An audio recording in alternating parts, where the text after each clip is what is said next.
Amigos do canal Giba Narrador, estamos de volta para projetar as emoções do futebol. Juventude joga neste sábado contra a equipe do Fluminense no Rio de Janeiro às 6h30 da noite.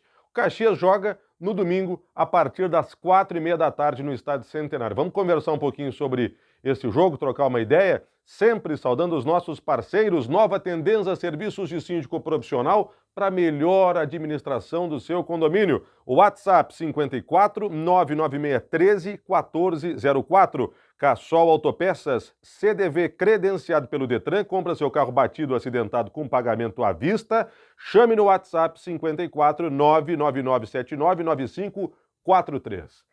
Pois bem, o Juventude tem um jogo dificílimo no Rio de Janeiro neste sábado contra a equipe do Fluminense, e é um jogo que eu, antes mesmo da parada no futebol, já imaginava, já tinha na conta de uma partida muito complicada para o Juventude. Porém, todavia, contudo, entretanto, passa um mês praticamente, né, do momento em que eles se enfrentariam antes da parada no futebol.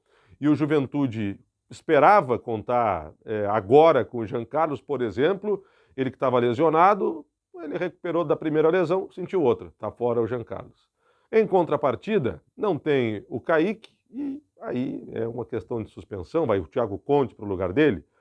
Por outro lado, vejo que tem peças novas, o Luiz Oyama, por exemplo, está recuperado, o lateral Everton também está, o Gilberto é uma possibilidade, e assim o Juventude chega bem para esse confronto, em que o componente tático vai ser fundamental, com a estratégia escolhida pelo Roger Machado, e, lógico, a disciplina dos jogadores para colocar em prática essa situação.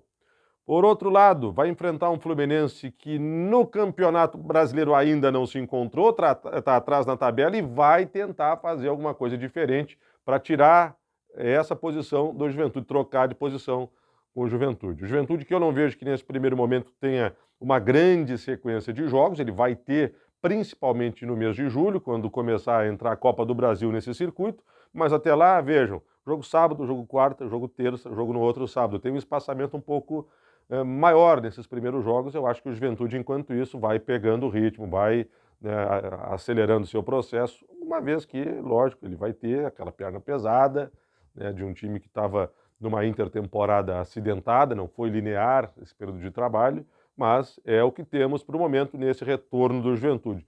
Jogo difícil, sim, mas que o Juventude vai ter que dar o seu melhor para conseguir um bom resultado no Rio de Janeiro. O Caxias enfrenta o Figueirense no próximo domingo no Estádio Centenário, espera o Grená ter uma boa presença de público. O Caxias que é uma incógnita, né, nesse Campeonato Brasileiro da Série C, porque ele teve um jogo horroroso na estreia, um jogo ok na segunda rodada, e aí não teve mais jogo. Então, o Argel teve 30 dias, né, para armar um Caxias diferente daquele que começou esse campeonato.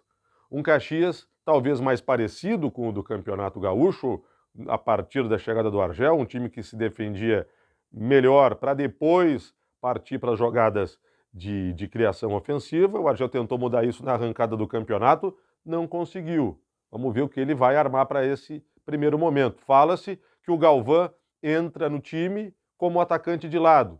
Eu até concordaria com essa ideia se tivesse, do outro lado, um velocista.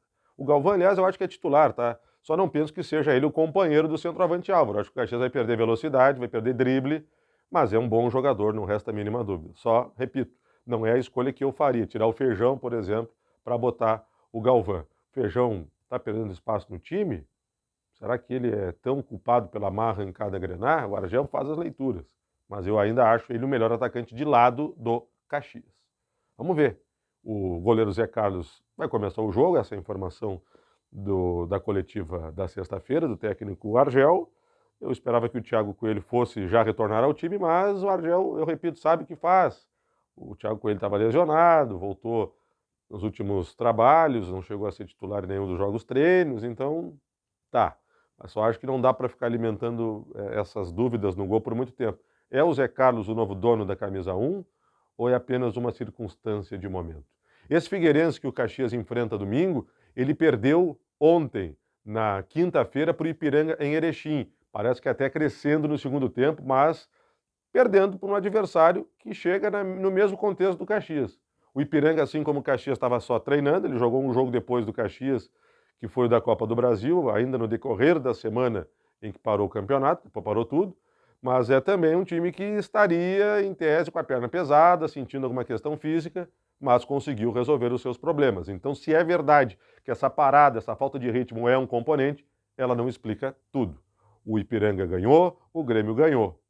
Aí o São José, que estava com problemas, perdeu nesse retorno, mas São José não por acaso trocou de técnico. O Inter, o mesmo Inter que oscilou na temporada, perdeu para o Delfim. Então, tem um componente físico? Óbvio que tem. Tem um componente psicológico? Claro que tem. Mas tem também a possibilidade dos times que estavam melhores terem prevalecido neste retorno. Eu vou narrar sábado, Juventude e Fluminense, domingo, Caxias e Figueirense. E depois dos 2 jogos, eu estou aqui no canal para analisar. Um grande abraço para vocês e até lá.